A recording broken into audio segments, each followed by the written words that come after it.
Hello दोस्तों, कैसे हैं आप सभी लोग। मैं आशा करता हूं आप सभी लोग ठीक हों। आज हम सेल कोशिका का अपना नेक्स्ट पार्ट यानी पार्ट 3 के ऊपर हम चर्चा करेंगे। और इससे पिछले मैं आपको 2 पार्ट में वीडियो प्रोवाइड करा चुका हूं। जिस किसी ने भी वो वीडियो ना देखी हो तो उनको देखें, और अगर सेशन अच्छा लगे तो चैनल को सब्सक्राइब ज़रूर करें, जिससे कि आपको अगली आने वाली वीडियो का लिंक आपको मिल जाए। ठीक है, अब हम आगे चर्चा करते हैं यानी सेल कोशिका में। इससे पहले हमने पढ़े थे कोशिकांग, यानी इसमें हमने केंद्रक, गुणसूत्र, और फिर हमने गुणसूत्र के अंदर डीएनए आरएनए यानी न्यूक्लिक एसिड के बारे में पढ़ा था। आज हम आगे चर्चा करते हैं।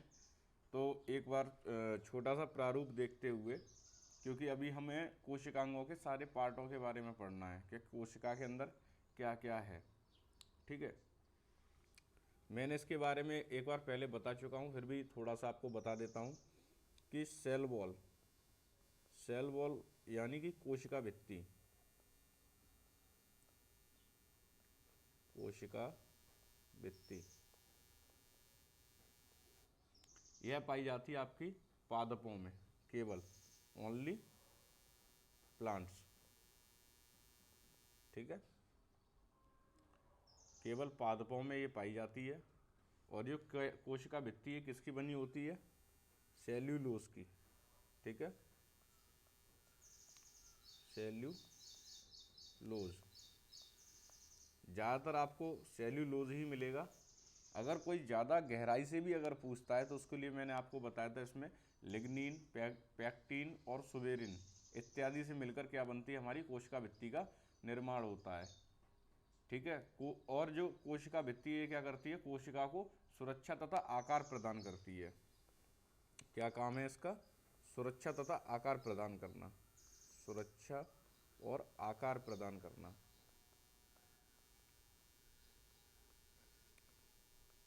ठीक है, फिर हम बात करते हैं अपनी कोशिका झिल्ली या प्लाज्मा झिल्ली, जैसे बोल देते हैं हम सेल मेम्ब्रेन, है ना, सेल मेम्ब्रेन, जैसे कोशिका झिल्ली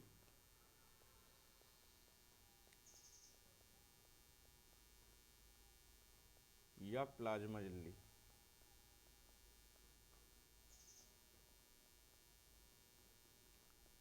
और इसके बारे में मैंने एक चीज़ और एक पॉइंट लिखाया था कि कोशिका झिल्ली का सिद्धांत किसने दिया था। अगर आपको नहीं याद हो तो मैं एक बार आपको और बता दे रहा हूँ। कोशिका झिल्ली का सिद्धांत जो दिया था आपका हेनरी निकोलसन ने, हेनरी निकोलसन। ठीक है, कोशिका झिल्ली का सिद्धांत दिया था हेनरी निकोलसन ने। और कोशिका झिल्ली जो मैंने आपको बताई थी कि बनी किसकी होती है, जैसे कि सेल वॉल आपकी बनी होती है सेल्यूलोज की, लिग्निन की, पैक्टिन की और सुबेरिन की। ऐसे ही कोशिका झिल्ली बनी होती है आपकी प्रोटीन और वसा से मिलकर बनी होती है, जिसे लाइपोप्रोटीन भी कहते हैं, जो मैंने आपको बताया था। तो जो कोशिका जो सेल मेम्ब्रेन होती है, तो जैसे सेल वॉल तो आपको ओनली प्लांट में मिलती है, लेकिन सेल मेम्ब्रेन कोशिका झिल्ली आपको पादप यानी प्लांट्स और एनिमल, ठीक है, जंतु दोनों में मिलती है। और कोशिका के जितने भी अंग होते हैं, हमारी कोशिका के जितने भी अंग होंगे वो कहाँ मिलेंगे आपको? सेल मेम्ब्रेन के अंदर ही मिलेंगे। कोशिका के सभी अंग इसी झिल्ली में मिलेंगे। यहाँ तक किसी को कोई डाउट? आगे हम बात करते हैं माइटोकॉन्ड्रिया। ठीक है, तीसरा पॉइंट डाल के लिख लीजिए आप, माइटोकॉन्ड्रिया।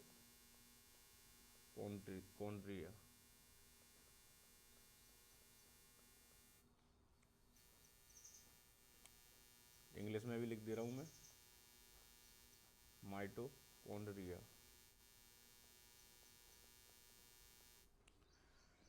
सबसे पहले इसके खोजकर्ता की बात करते हैं, तो इसके खोजकर्ता है हमारे अल्टमैन। अल्टमैन अल्टमैन ने क्या क्या किया था, इसकी खोज की थी। अच्छा, आप सभी के लिए क्वेश्चन और है, कोशिका सिद्धांत यानी कोशिका सिद्धांत की जो थ्योरी है उसका प्रतिपादन किसने किया था, ये आप लोगों को कमेंट में बताना है, ठीक है। माइटोकॉन्ड्रिया को ही हम क्या कहते हैं, पावर हाउस कहते हैं, ऊर्जा गृह कहते हैं इसे। माइटोकॉन्ड्रिया को हम पावर हाउस कहते हैं, ठीक है। अब माइटोकॉन्ड्रिया को पावर हाउस तो कहते हैं, लेकिन इसका काम क्या है कि श्वसन द्वारा हीमोग्लोबिन, जैसे मैं शॉर्ट में लिखता हुआ चल रहा हूँ, जैसे कोई पूरा लिखना चाहे तो पूरा लिख सकता है, कि श्वसन द्वारा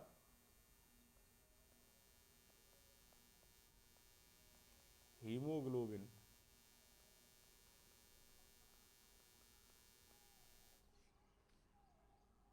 ऑक्सीजन को लेकर, हीमोग्लोबिन और ऑक्सीजन, यानी जब हम श्वास लेते हैं तो श्वसन के द्वारा हम क्या करते हैं, हीमोग्लोबिन और ऑक्सीजन को लेकर कोशिकाओं में जाता है, ठीक है।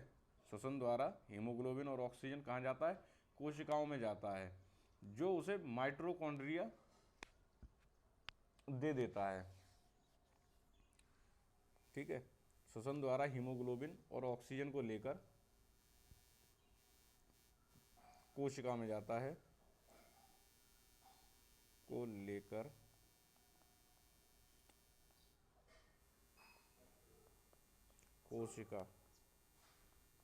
कोशिका में जाता है, और कोशिका से कहाँ, माइटोकॉन्ड्रिया में, माइटोकॉन्ड्रिया।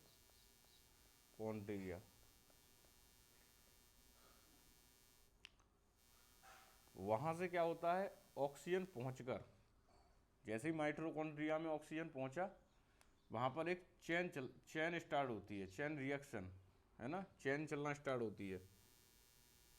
जब ऑक्सीजन पहुंचता है तो एक चेन स्टार्ट होती है, और चेन जो स्टार्ट होती है यानी चेन रिएक्शन, इन्हें क्रेब चक्र कहते हैं, ठीक है। इन्हें क्या कहते हैं, क्रेब चक्र, क्रेब्स चक्र। और इन्हीं क्रेब्स चक्र के दौरान एटीपी का निर्माण होता है। किसका निर्माण होगा, एटीपी का। और 38 एटीपी मिलकर, कितनी, 38 एटीपी मिलकर ग्लूकोज का निर्माण करती हैं, मिलकर निर्माण करती हैं किसका, ग्लूकोज का।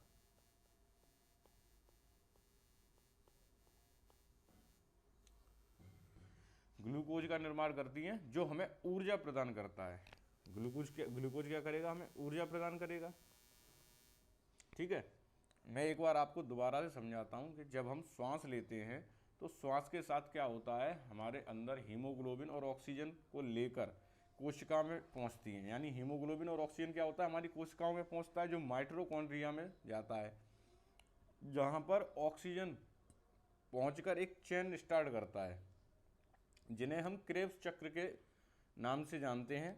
और इसी क्रेब्स चक्र के दौरान ही शरीर में एटीपी का निर्माण होता है, और 38 एटीपी मिलकर ग्लूकोज बनाती हैं, जो हमें ऊर्जा प्रदान करता है।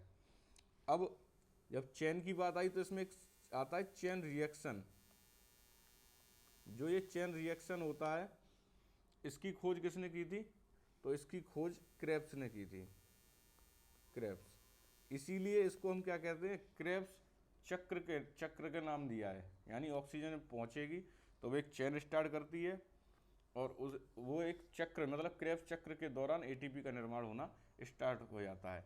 इसी माइटोकॉन्ड्रिया को हम क्या कहते हैं, पावर हाउस कहते हैं, यानी ऊर्जा का गृह। माइटोकॉन्ड्रिया को कोशिका का शक्ति केंद्र कहा जाता है, क्योंकि ये भोजन से ऊर्जा मुक्त करने की प्रक्रिया में शामिल रहते हैं, ठीक है। क्योंकि हमने जो भी खाना खाया उससे क्या करेंगे, ऊर्जा मुक्त करने की प्रक्रिया में शामिल रहते हैं। यहाँ तक किसी को कोई दिक्कत, आगे 4 पॉइंट डालिए। गाल्जी का है, गोल्जी काय, या कहीं कहीं आप इसको पढ़ेंगे गाल्जी बॉडी, गाल्जी बॉडी। तो इसके इसके जो खोजकर्ता हैं, सबसे पहले खोजकर्ता के बारे में कैमिलो गोल्जी, कैमिलो गोल्जी, ठीक है। तो ये इसके क्या हो गए, खोजकर्ता हो गए। इनका काम क्या होता है, जहां ऊर्जा की जरूरत हो वहां ऊर्जा का स्थानांतरण करना। जैसे कि हमारे शरीर में कहीं ऊर्जा की जरूरत पड़ रही है तो वहां ऊर्जा का स्थानांतरण करना। जैसे कि मान लो अभी मैं आपको पढ़ा रहा हूं तो मैं लगातार बोल रहा हूं, और बोलने पे क्या हो रहा है कि मेरी जो जीवा है इसमें ऊर्जा की कमी हो रही है, तो वो गोल्जी का है या गोल्जी बॉडी क्या कर रहा है, उस ऊर्जा का स्थानांतरण कर रहा है। कहाँ पर, मेरी जीवा पर, है ना। तो इसको आप शॉर्ट में लिख लीजिए, जहां ऊर्जा की जरूरत हो, जहां ऊर्जा की जरूरत हो वहां ऊर्जा का स्थानांतरण करना, वहां ऊर्जा का स्थानांतरण करना।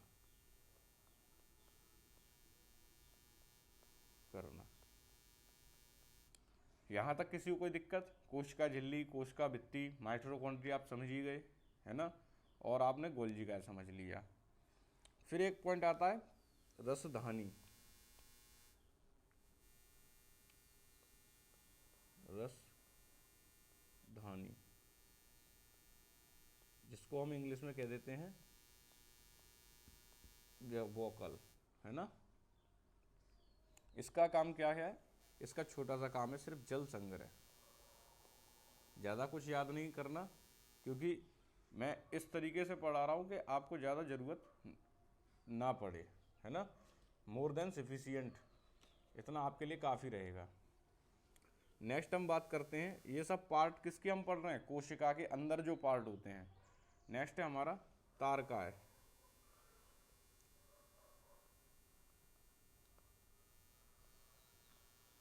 सेंट्रोसोम, ठीक है।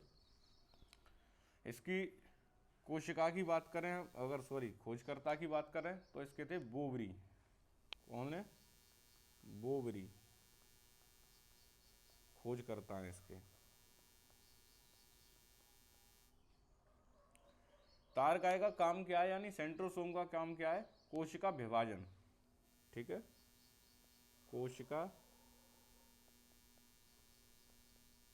विभाजन, ठीक है। यहाँ शॉर्ट में डाल लीजिए आप पुनर्निर्माण, यानी कोशिकाओं का पुनर्निर्माण करता है तारकाय। और जो ये तारकाय होता है तो किसमें, देखो पॉइंट करके लिख लीजिए, लीवर में तो ये बहुत तेज होता है, बहुत तेजी से किसका विभाजन होता है। और सबसे कम कहाँ होता है,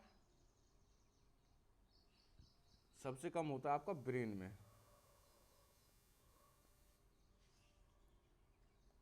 ब्रेन में आपका नाम मात्र का कोश का विभाजन होता है, ठीक है। या एक तरीके से कहो कोश का विभाजन होता ही नहीं है। और क्यों नहीं होता, क्योंकि इसमें 90% तो क्या होता है, न्यूरॉन, और 10% होता है आपका गिलियल कोशिका, गिलियल कोशिका, ठीक है। ये तो आपके तारक काय के बारे में, ठीक है। खोजकर्ता आपके हो गए बोरबरी, और इसका काम क्या है, कोशिका विभाजन, उनका पुनः निर्माण करना, ठीक है। नेक्स्ट बात आती है हमारी अंतः प्रद्रव्य जालियां,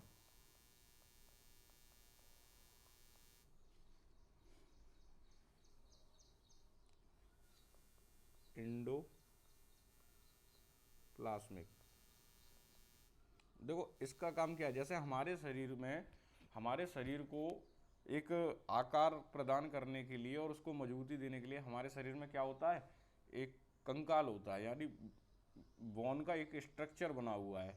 ऐसे ही अंतः प्रद्रव्य जालिका जो है आंतरिक कंकाल की तरह कोशिकाओं को पिचकने नहीं देता। ये क्या करता है, कोशिकाओं को पिचकने नहीं देता। तो कोशिका को पिचकने नहीं देता। ठीक है, ऐसे इस तरीके से मैं आपको बताऊं, जैसे ये हो गया एक अंतः प्रद्रव्य जालिका, समझ लीजिए, ये एक बीच में लगा दिया मैंने, जैसे हम बोलते हैं अंतः प्रद्रव्य जालिका। इस तरफ पार्ट है आपका स्मूथ यानी चिकना भाग, इस तरफ क्या है, रफ साइड है ना। इस तरीके से डॉट डॉट डॉट आप बना लीजिए इसमें।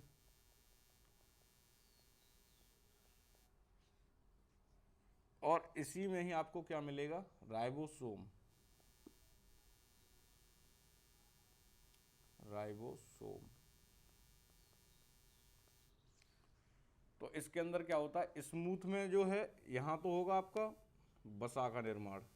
किसका, वसा का निर्माण। और रफ वाले यानी खुरदरे पार्ट में किसका होगा, प्रोटीन का निर्माण।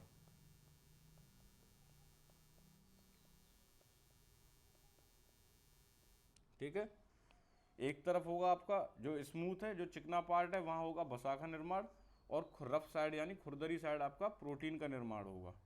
ठीक है, तो ये कार्य है हमारा अंतः प्रद्रव्य जालिका का। अब इसमें हमने एक चीज पढ़ी, राइबोसोम्स। कौन सा नंबर आ गया, 8वां आ गया है ना।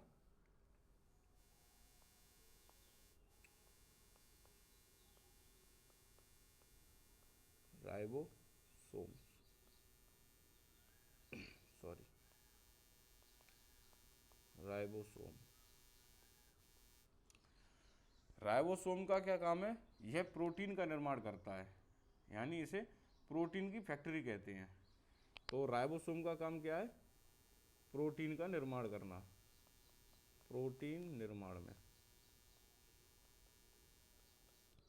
इसे प्रोटीन फैक्ट्री भी बोलते हैं।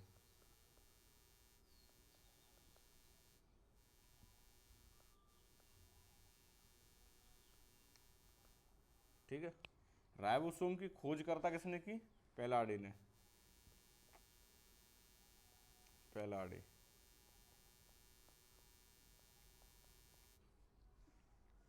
ये हुई हमारी राइबोसोम्स की बात। अब राइबोसोम्स में भी दो कंडीशन होती हैं। एक आप देखो आगे एक वीडियो और बनेगी, वो शायद लास्ट वीडियो होगी हमारी सेल की, जिसमें हम पढ़ेंगे प्रोकैरियोटिक और यूकैरियोटिक, है ना। इसे बोलते हैं हम सेडिमेंशन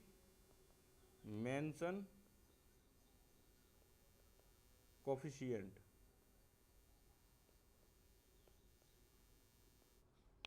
इसमें क्या होता है, दो प्रकार की होती है। एक तो होती है 70S, एक होती है 80S। 70S जो होता है वो हमारा कैसा होता है, छोटा। 80S होता है हमारा बड़ा। और इसी में जो नाम आ रहे हैं आपके, छोटा जो होगा 70S में, वो उसमें आएंगे आपके प्रोकैरियोटिक।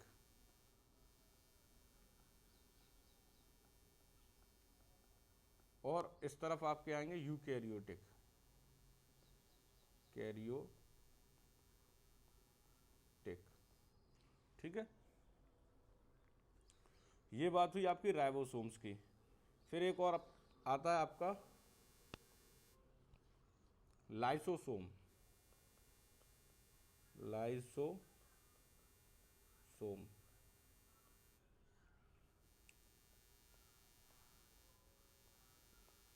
लाइसोसोम। ठीक है, लाइसोसोम का जो खोज करता है वो है डी डूबे। खोजकर्ता कौन है इनके, डी डूबे। इसे आत्महत्या की थैली कहते हैं। इसे क्या कहते हैं, आत्महत्या की थैली।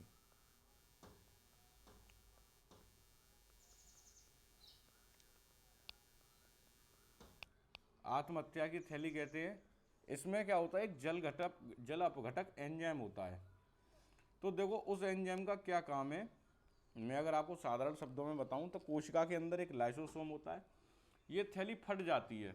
जैसे अगर कोशिका का कोई भी अंग अगर कार्य नहीं कर रहा है या मर गया है या डेड अवस्था में है, तो ये क्या करती है, उसको ख़त्म कर देती है, उसी के पास जाएगी और ब्लास्ट हो जाती है।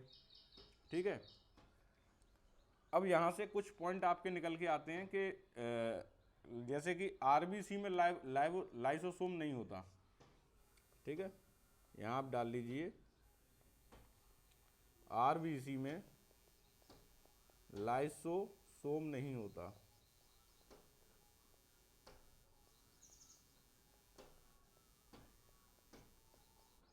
ठीक है, आरबीसी का देखो एक डायरेक्ट क्वेश्चन और बन जाता है कि इसका जीवन काल कितना होता है, तो 120 दिन। ठीक है, और इसकी आरबीसी की कब्र किसे कहते हैं, स्प्लीन या प्लीहा, है ना। अगर इसकी कब्र की बात करूं तो ये मरता कहाँ पे जाके,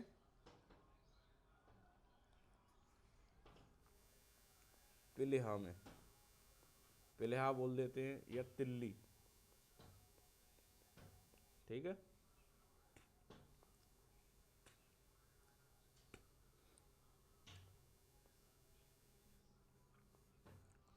ये हो गया लाइसोसोम के बारे में। तो लाइसोसोम के बारे में हमने पढ़ा कि इसमें क्या होता है, एक जल अपघटक एंजाइम होता है। इसे आत्महत्या की थैली, काफ़ी बार रिपीटेड क्वेश्चन है कि आत्महत्या की थैली किसे कहते हैं, तो वो लाइसोसोम को कहते हैं। लाइसोसोम को क्या कहते हैं, प्रोटीन की फैक्ट्री कहते हैं। ठीक है, आंतरिक कंकाल की तरह कोशिका को पिचकने नहीं देता। कौन, अंतःप्रद्रव्य जालिका। तारकाय का काम क्या था, कोशिका विभाजन या पुनर्निर्माण करना। ठीक है, अब एक हमारा कोशिका के अंदर एक लास्ट पॉइंट बचा, जैसे 10 नंबर आप डाल लीजिए, जिसे बोलते हैं हम जीव द्रव्य। जीव द्रव्य जिसे हम प्रोटोप्लाज्मा भी कहते हैं। ठीक है, प्रोटोप्लाज्मा,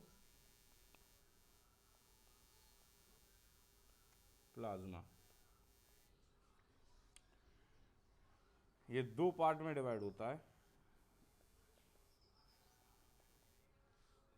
एक तो होता है आपका कोशिका द्रव्य,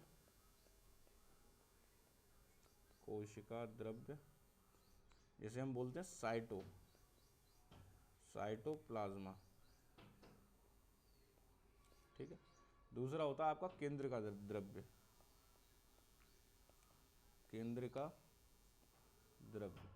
जिसे बोलते हैं न्यूक्लियोप्लाज्मा।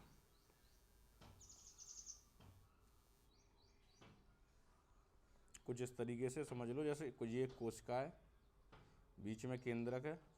ठीक है, केंद्रक के बारे में आपको बता ही चुका हूँ, उसी को हम क्या बोलते हैं, न्यूक्लियस। ठीक है, तो इसमें भी कुछ जल भरा होता है और यहाँ भी कुछ जल भरा होता है ना। तो ये तो हो गया, ये अंदर वाला पार्ट हो गया आपका ये,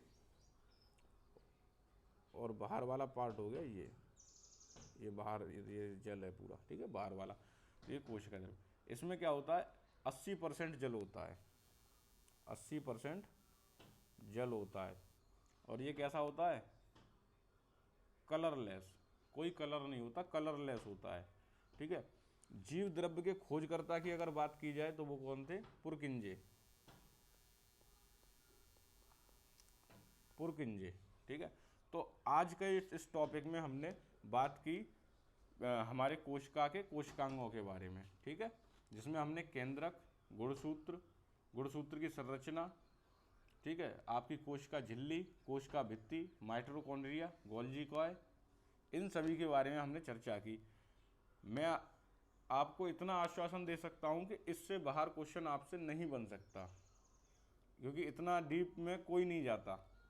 ठीक है, अब नेक्स्ट क्लास में हम बात करेंगे ये आपके ये प्रोकैरियोटिक और यूकैरियोटिक इन सेल्स के बारे में। ठीक है, उसके बाद कोशिका का आपका क्लास बिल्कुल ख़त्म हो जाएगा। मैं ज़्यादा बड़ी वीडियो ना बने, इसीलिए ज़्यादा से ज़्यादा 20-22 मिनट तक की वीडियो बनाने की कोशिश करता हूँ, अगर आपको वीडियो अच्छी लग रही हो, अच्छे से समझ में आ रहा हो और आप अच्छे से नोट्स बनाइए और चैनल को ज़्यादा से ज़्यादा शेयर कीजिए, सब्सक्राइब कीजिए। धन्यवाद।